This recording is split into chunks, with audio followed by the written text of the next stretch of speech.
With just under a month to the US election, big tech is under scrutiny over how it will fend off bad actors on its platforms. Already, US officials have expressed concern about disruptions from disinformation on Facebook. Nick Clegg, he's Meta's president of global affairs, told CNA's Elizabeth New the platform is doing as much as it can to ensure political discussions can be conducted safely and remain open. A report by this online advocacy group said that Facebook acted too late to tackle misinformation in the 2020 US election. And then it was also criticized for allowing Russian operatives to meddle in the 2016 election. Given that we are just 1 month away from the US election, I'd like to know, what measures Meta, Facebook has put in place to, guard against these bad actors in this election, especially with AI in the mix now. I don't think there's any industry, and I sort of challenge anyone to identify anyone in the industry who's doing as much as Meta is to try and ensure that when people want to discuss politics or when there is campaign content circulating on Facebook or Instagram or apps and services, I think there's any company that does as much as we do to try and make sure that that happens safely and openly. We're the only company to employ by far the world's largest network of independent fact checkers. Over 100 of them working in over 60 languages, round the clock, identifying misinformation. And we have spent around $20 billion, $5 billion just in this last year alone on safety and integrity in the way that our services are constructed.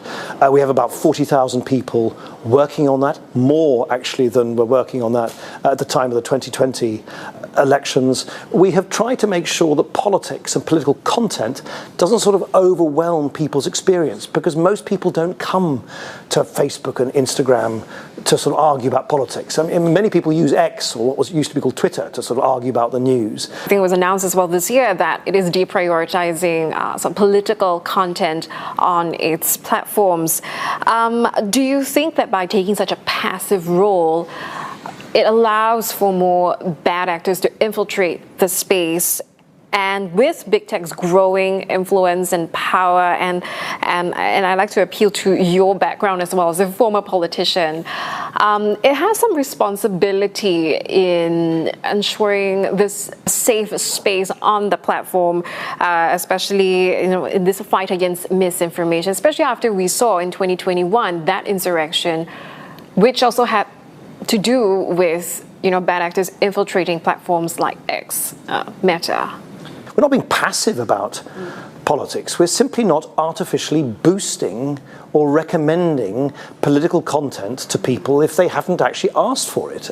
It seems quite reasonable that if you're on Instagram or Facebook, you shouldn't have us as a company sort of saying, hey, look at this political content, look at that political content. We're just not inserting ourselves and, in a sense, sort of pushing political content when it's not sought out by people.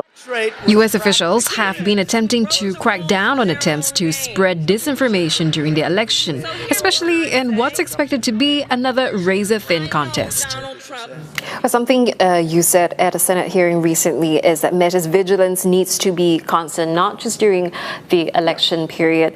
And how do you expect this to be done? Because I know earlier, you talked about the manpower being deployed, independent fact checkers and all that.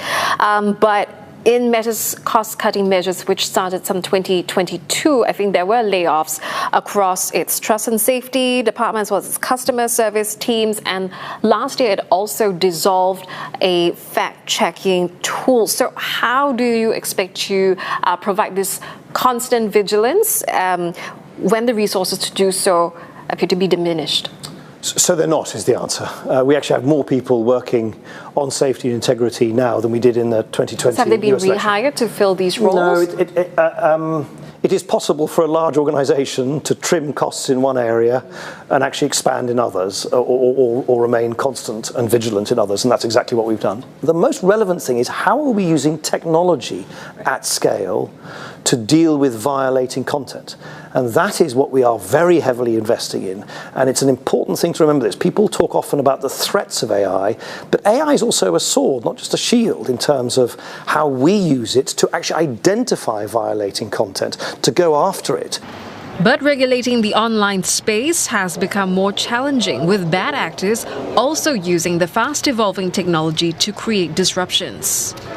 On the topic of how this technology is constantly evolving at such a rapid pace, understandably, governments around the world are concerned. And so the EU has this AI pact, which I know that Meta has not joined. What about it makes it so untenable for Meta to join at this point? Does it see itself being part of the pact anytime soon? Does it have a timeline? What does big tech like Meta want to see in that? I mean, I know that, Meta's point is that this pact stifles innovation. It's called an AI Pact, which is a sort of a precursor to a law called the AI Act rather than Pact, which of course we're going to abide by. So I think there is a growing realization in Europe that there's not much point constantly passing rules if you don't actually have an industry which is competitive in this new and emerging area. And so I think as a general view, we of course believe in, endorse, support well-crafted guardrails and legislation which only governments and parliaments can pass. Of course we do. We don't believe in a complete free-for-all. This technology is there to serve society, not society serve the technology. But you've got to get the balance right. If you over-regulate too quickly before the technology has even taken shape, because it's still quite nascent technology, we will look back and think these are the sort of very early years of the AI era. The risk is you end up throwing the baby out with the bathwater.